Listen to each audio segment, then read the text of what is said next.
1978 Art Center was established approximately 15 years ago. Yeah. The building was originally the studio of a well-known potter or a ceramist in the area, Miss June Cater. She donated the building to the city of Maplewood with the stipulation that it would be used to bring in the community, to generate arts, just a whole well-rounded commitment to the arts. I didn't think that would do me much good.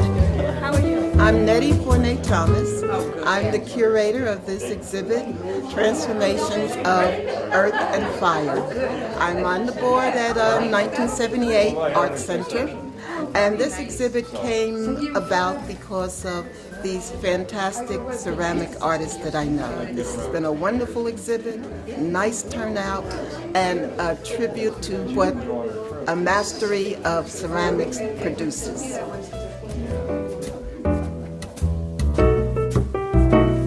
When I was a little girl, my mother gave me a piece of clay and I made a rabbit. And after I made this rabbit, I felt like I was very godlike, that I was able to create something that wasn't there before. And this character holding him in my hand as I was creating him reminded me of that. And I just thought it was kind of fun, and it's called Vanity, and the reason why it's called Vanity, it's man's ignorance on what's happening with the polar bears and the polar caps melting. So this is a melting glacier, and he's just riding along on back of the polar bear.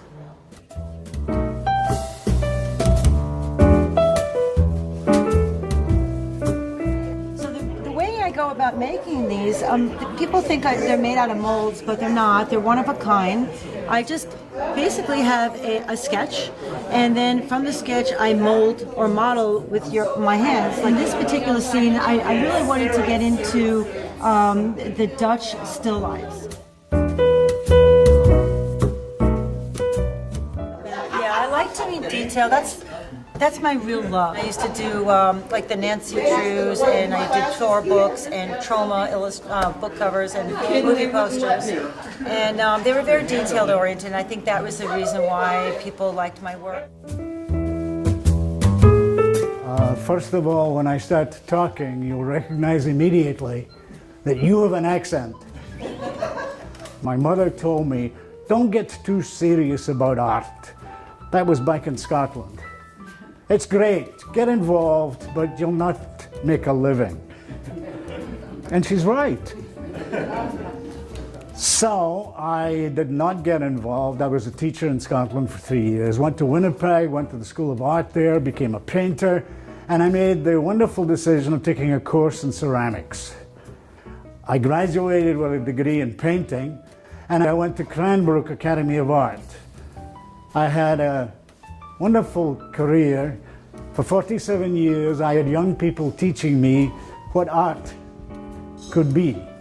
Clearly, my job was to connect the people who were my students, and they were of all ages, not to my philosophy, because that would be a dam stopping that wonderful flow of their imagination and their personal poetry. My job was to jog them into the recognition that they have to search for their own poetry.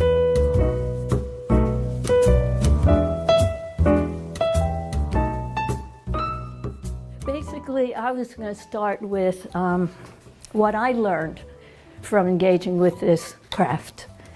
And it's the same lesson that we learn in living life, is that we can put our passion, our intent, our enthusiasm into our efforts, but at a certain point, we have to give it over to something else. We don't have that kind of control.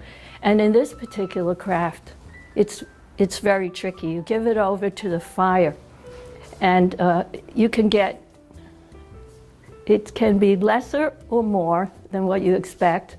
But the good part is sometimes it's even better than what you expect, but a lot of times it's quite disastrous. And in teaching, that's one of the things that's really hard to do.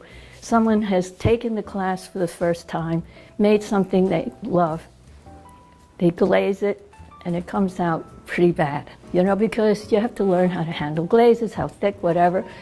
So this lesson continues to have to be learned over and over and over again, that I can put my best efforts, my enthusiasm, my passion into my work, but then I have to give it over into the fire.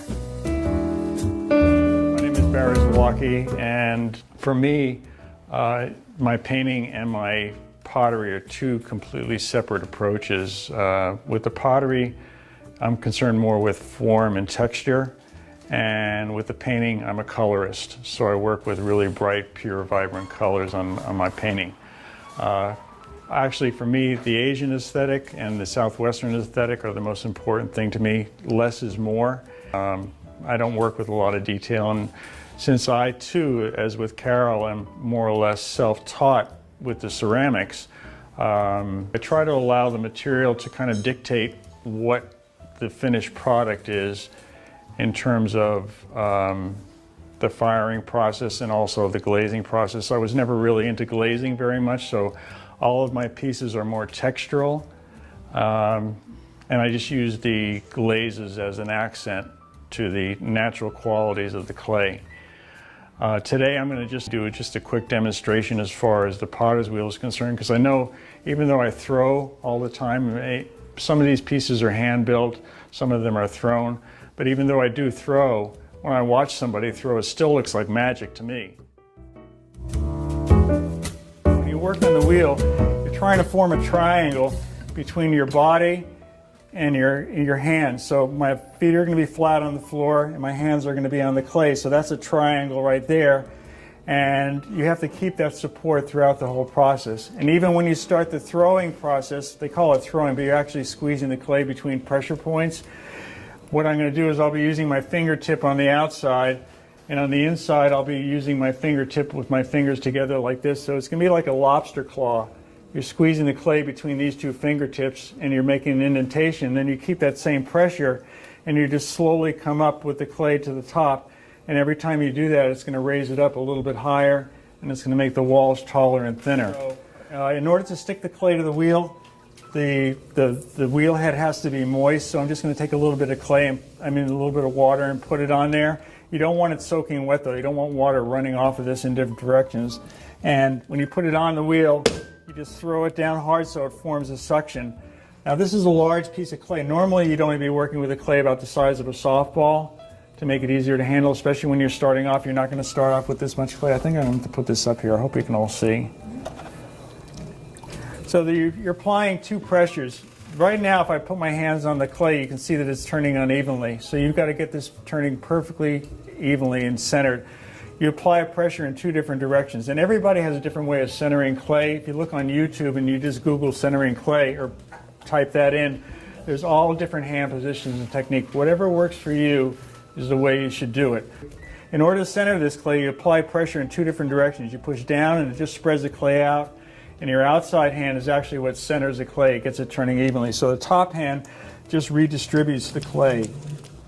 And the faster the wheel goes, the more difficult it is to center. This clay is really stiff right now, which will make it good for the demonstration, but normally, especially if you're starting off, you wouldn't want to have it this stiff.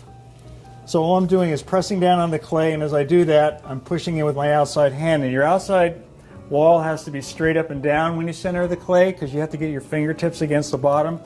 So all I'm going to do is press down on it and squeeze in at the same time, but your outside hand has to be vertical when you center the clay, so as you open it up, you can push with your fingertip on the outside.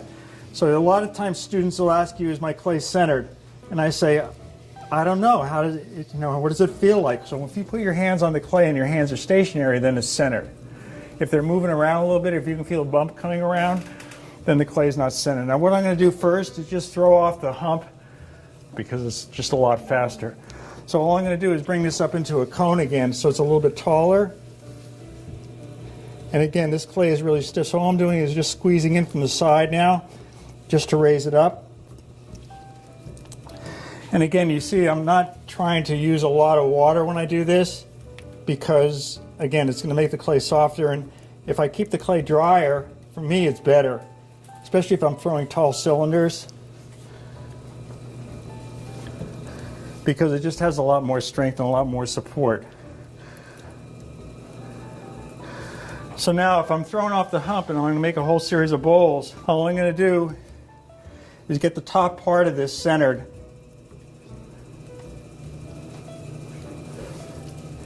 And just make my opening. This clay's a little bit lumpy on the inside, so I'm just going to make my opening. And now what I do, once you have the clay centered and open, the initial hole in it, then you can start making your pulls. And again, making your pulls is really just squeezing the clay between two pressure points. So all I'm going to do right here is make an indentation down at the bottom where the bottom of the bowl is, and just squeeze the clay between my fingertips.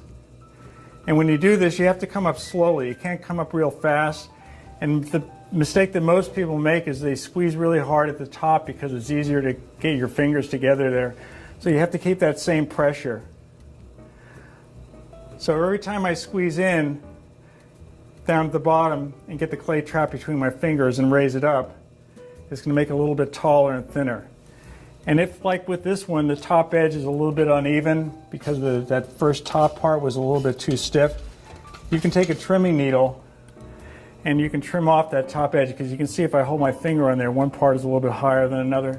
So when you use a trimming needle, you just hold it on an angle facing away from your turn, and you just slowly go through the top and trim off that top edge. And then you can lift it off after you go all the way through. And then normally you just take your sponge and you smooth out that top edge, because you don't want any 90-degree angles on anything that's functional, because it's going to cut your lips, or, you know, not, especially if it's a cup, obviously. So you just round out that top edge. You can also use your sponge on the outside when you make your pulls. It gives you a little bit more lubrication, especially if you're working with a taller form. So once you've got the form that you want, then you can just simply take your cutting wire, and you don't use a knife because it's going to get stuck to the clay because it's a wide surface. So you always use a cutting wire, and where you've got your indentation, just cut through it. And then you would just lift that off, put it on your wear board, and then start your next piece. If you want to make something that has a curve that goes out, what you're going to do is you first of all have to make a straight cylinder again. So you get your clay centered, you make your indentation with your middle finger, and then just press straight down into it. And you're using your other hand for leverage as you squeeze straight across the bottom towards your outside hand. The outside hand is not going to get any wider than this. All you're going to do is make the opening bigger. It's like closing a vise. So now you can see the opening is wider, and the bottom's flat, the inside wall is straight up and down, and the outside wall is straight up and down. They're both vertical. And now I can make my pull. So what I'll do right now is I'll pull a straight cylinder. And again, it's not pulling, you're actually just squeezing the clay between your fingertips.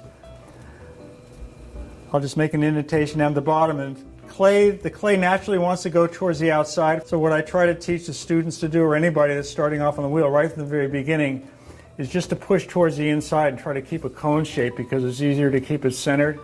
And once the clay starts to spread out, it's hard to bring it back in again. You can always stretch it, but once it gets too wide, it's difficult to bring back in again. So you want to keep it as narrow as possible when you're making any kind of a form. And you can always make it a little bit wider as you go along. But you can see the indentation on the outside, and that clay is trapped between my fingers as I come up. And what you normally do after each pull is you take your sponge and you just compress your top edge a little bit, just to keep it a little bit stronger. You don't want it to get paper thin because it'll rip on you. So all I'm going to do again is squeeze it up. And what you're trying to do whenever you work with clay, it doesn't matter what technique you're using, whether it's hand building or on the potter's wheel, you want to try to keep your walls an even thickness from the bottom to the top, because when clay dries, it shrinks.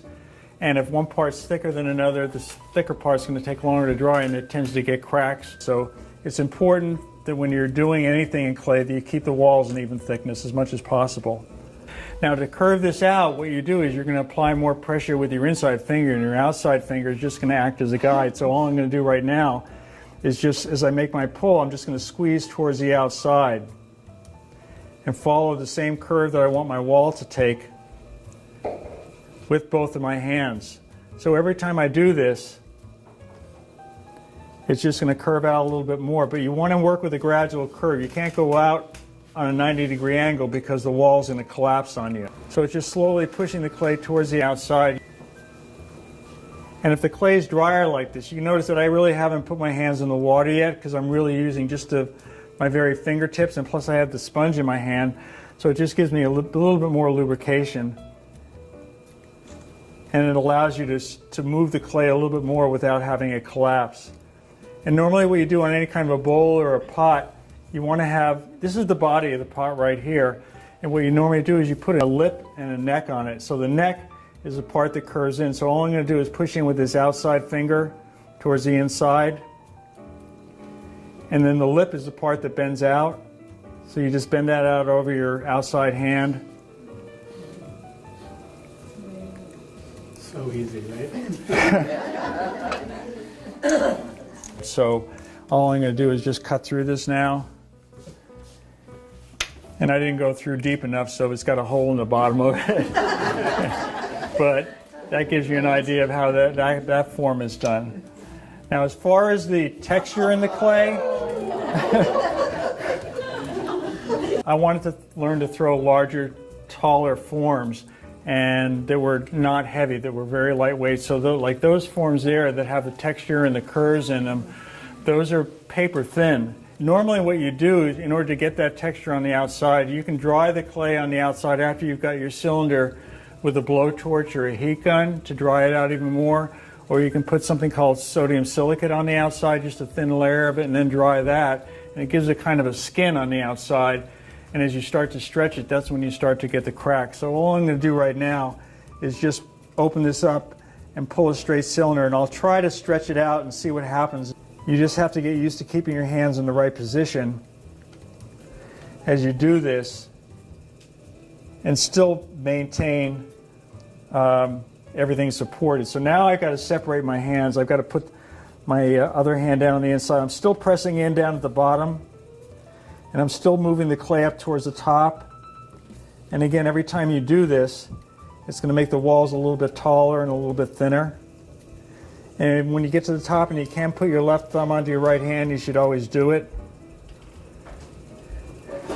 So all of the textured forms that I do that have that texture on it start off this way. What I'm doing here is basically dry throwing. It's actually easier to pull up a straight cylinder because there's more friction between your skin and the clay, and so the clay stretches a little bit easier rather than putting a lot of water on it. So all you do now is, once you've got your cylinder, then you do touch the outside of it. I would normally either put the sodium silicate on this and use the blowtorch to dry off the surface, or even I could dry it like this. So that's why I'm trying to throw as dry as possible. The other thing I can do is, if there was slip on the outside of it, I could just take a wooden rib and I could just make a pull just to take all the moisture off the surface of it. And also it gets rid of the throwing rings that you have from the pressure from your fingertips. So you just come up with the throwing with the rib, the wooden rib, and it grabbed right there just because of the fact that there's no moisture on it. So all I'll do now, in order to get that texture and to change the form, is I'll just start stretching it from the inside. I'm not going to touch the outside of it anymore. So all I'm going to do right now is I'm just going to go down the bottom with this, and I'm just going to start applying pressure, and you can see how it's curving out. I'm not going to touch the outside of this anymore because I don't want to eliminate the texture. You can go up and you can go down with it. So now this is getting real thin. Now sometimes even when you stretch these, the walls get so thin that you get little tears in it, and it actually adds to the quality. And instead of just having just a smooth transition into the top of this where your neck and your lip are, just taking a wooden tool and just making a slight impression there just to kind of define your top edge. So you've got the body of the pot, you've got the shoulder right here, you've got the neck, and you've got the lips. So I'll just stretch this out a little bit more so it's a little bit more exaggerated.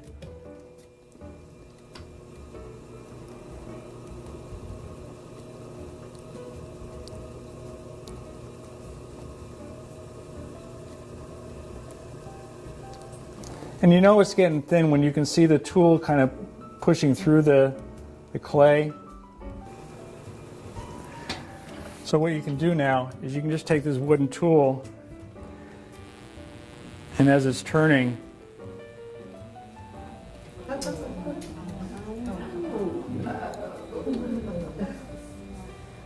And then what I would normally do is I would just go back, and just to exaggerate these areas, you can just work them from the inside. I'll just do it all around so you can see this.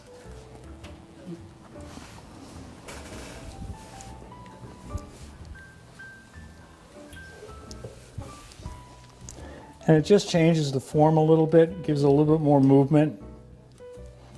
But because you see how thin it is right here? Okay, it's just really paper thin. And now what am I going to do with it? So as far as throwing a platter or a plate, you just start off with a wider base for the piece. So all I'm going to do is flatten this out and still keep it centered. And then what you do is you open it up the same way. You make your depression in the middle. And you don't go all the way to the bottom. Whenever you open up any piece, whether you're throwing off the hump or throwing on a bat or throwing on the wheel head itself, you don't go all the way to the bottom because you need a base on there, because just like all your dishes at home, you have a little foot rim around the outside of your cups and your bowls and your saucers and your plates. And you glaze the bottom of it. Obviously the glaze is going to melt and it's going to adhere to the surface of your kiln, whatever it happens to be. So all I'm going to do right now is just spread this out.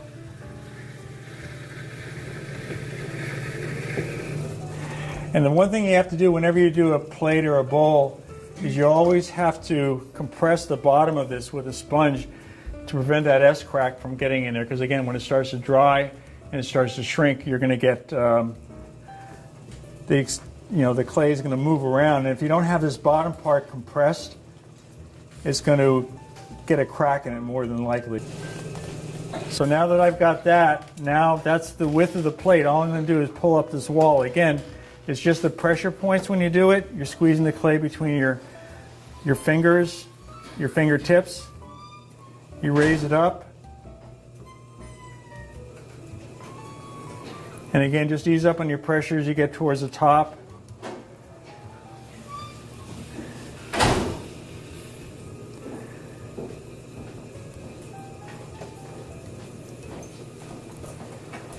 And then to put the lip on it for the plate part, you can take your hand or you can take the wooden rib.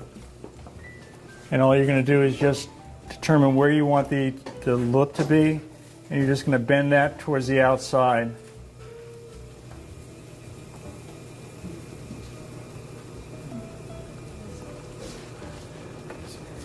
And then you would leave this on the bat. You wouldn't try to take this off. All you're going to do is take your cutting wire and just run it underneath. And the important thing when you're doing the cutting wire, no matter what size form you're working with or what it happens to be, you have to make sure that this stays taut. If you have any slack in it, it's going to ride up through the middle of your pot. So you've got to keep this just the diameter of your pot. On something like this, it's just a little bit easier to turn it as you do it, to pull it straight through like that so it's turning. And that's all you have to do. And then you just take the bat off of here and you just let it dry slowly. The earthenware is the lowest fire in clay. Then you've got stoneware, and then you've got porcelain, which all your fine china and everything is made out of at home. And that's because it's fired to a very high temperature. And you can also make that so thin that it's translucent. You can hold it up to the light, and you can see the glow of the light through it because of the fact that it has that kind of plasticity to it. So that's basically it as far as throwing on the wheel. It's a skill. It's like learning how to drive a car, play a sport. The more you do it, the easier it becomes. Thank you. Thank you all for coming.